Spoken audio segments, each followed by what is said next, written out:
Hello everyone, so my name is Kuldeep Singh Rathore and welcome in GATE वाला platform. So guys, आप सबको पता है आप लोगों के लिए मैंने complete post GATE guidance series चलाया था।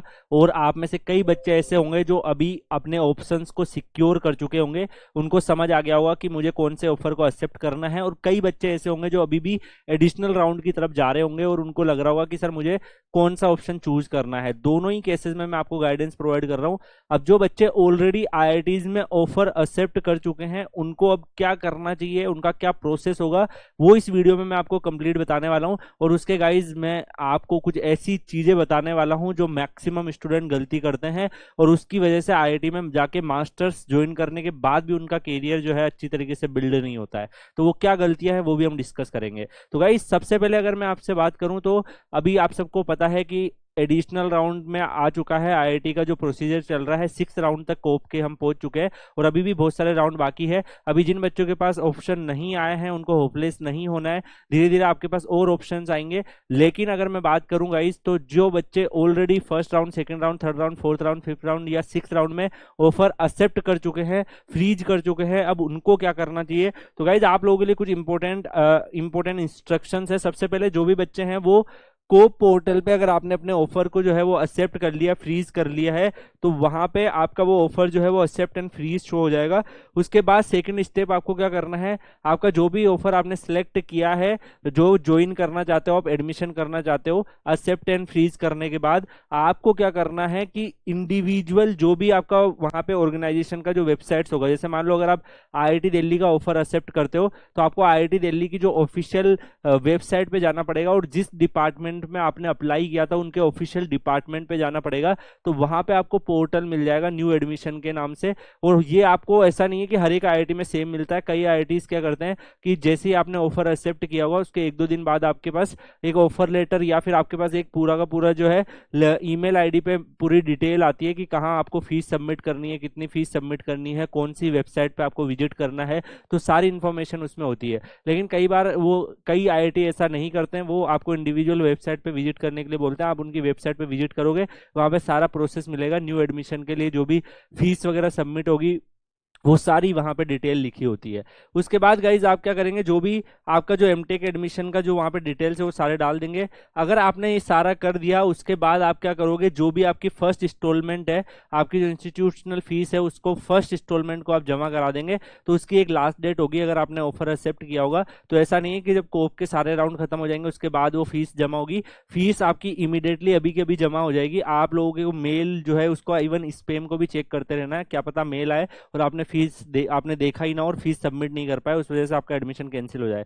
तो आपको फीस सबमिट करनी होगी, ठीक है। और अब मैं यहाँ पे एक और बात बता दूं कि जिन बच्चों को फाइनेंशियल इशू है, कई बच्चे ऐसे हो सकते हैं कि जो अरेंज नहीं कर पा रहे हैं, तो आप लोगों को क्या करना है, अपना जो ऑफिशियल ऑफर लेटर है उसको लेके जाना है। और आप आईआईटी का जो ऑफर लेटर है उसको अगर आप किसी बैंक में लेके जाओगे तो आपको इजीली लोन मिल जाता है। वहां पे स्पेशल होता है कि आईआईटीज में जो बच्चे जा रहे होते हैं उनके लिए लोन फैसिलिटी बहुत इजीली अवेलेबल है। तो आप जल्दी से इमिडिएटली वो कर सकते हैं जिससे आपका जो फीस वगैरह है वो भी सबमिट हो जाए। उसके बाद गाइज यहाँ पे अगला हम बात करें स्टेप 4।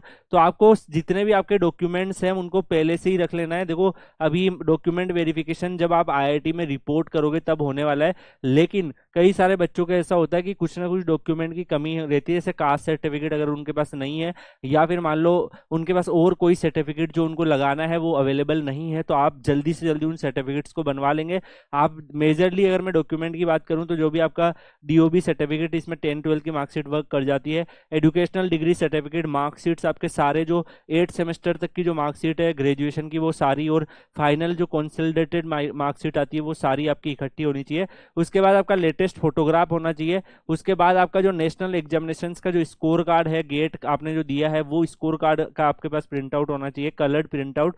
उसके बाद जो अगर आप पीडब्ल्यूडी में आते हो या किसी स्पेसिफिक कास्ट में आते हो तो उसका आपके पास सर्टिफिकेट होनी चाहिए। और उसके बाद आपको एक मेडिकल सर्टिफिकेट भी बनवाना पड़ेगा जिसमें आप जब भी एडमिशन लेते हो वो मेडिकल सर्टिफिकेट आपको नियर बाई जो डॉक्टर्स है, गवर्नमेंट डॉक्टर्स है, उनसे आप बनवा सकते हैं, वो भी आपको लेके जाना होता है। तो ये सारे डॉक्यूमेंट जो है वो आपको प्रॉपर तरीके से बना के रखने हैं।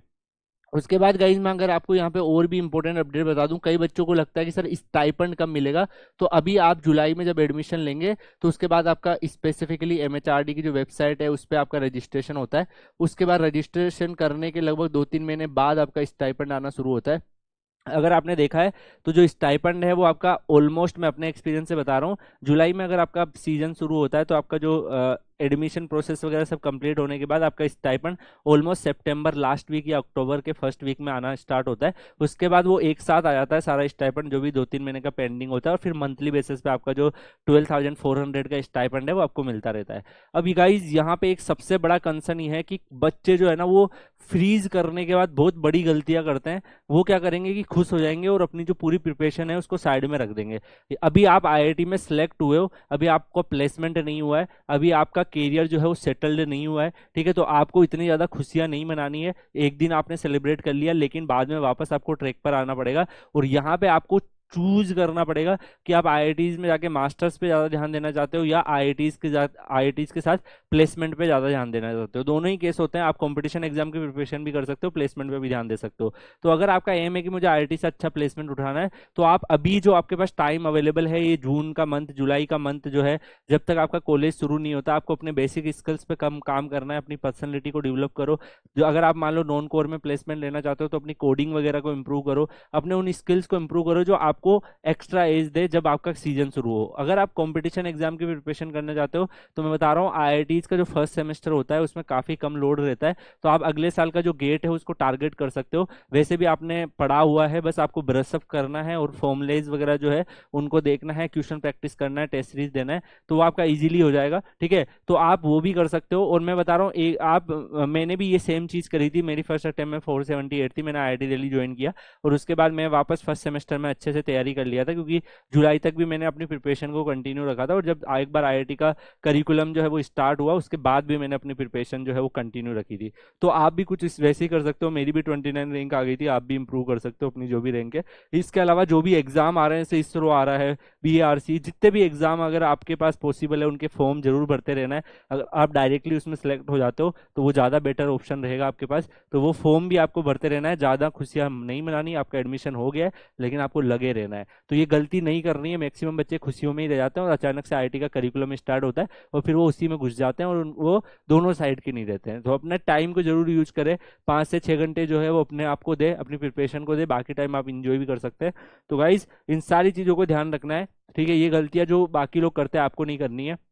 एक ऑफिशियल स्टूडेंट कम्युनिटी है जिसमें सारे के सारे बच्चे जुड़े हुए हैं। अगर आप जाके टेलीग्राम पे सर्च करेंगे Kuldeep sir underscore PW, Kuldeep sir underscore PW, अगर आप सर्च करेंगे तो आपको एक टेलीग्राम चैनल मिलेगा जिसमें सारी आईआईटीज के जो बच्चे अभी एडमिशन ले रहे हैं वो सब वहाँ पे अवेलेबल है, बहुत सारे बच्चे वहाँ पे अवेलेबल है। उसके अलावा अगर आप देखेंगे तो वहाँ पर बाकी आपको और भी जो कॉम्पिटिशन एग्जाम के बच्चे प्रिपरेशन कर रहे हैं वो भी अवेलेबल है। तो एक स्टूडेंट कम्युनिटी फ्रेम है जिसमें आप एक दूसरे की हेल्प कर सकते हो, आप मुझसे भी हेल्प मांग सकते हो। तो आप अगर ये ज्वाइन करेंगे तो आप लोगों के लिए काफ़ी ज़्यादा हेल्पफुल रहेगा।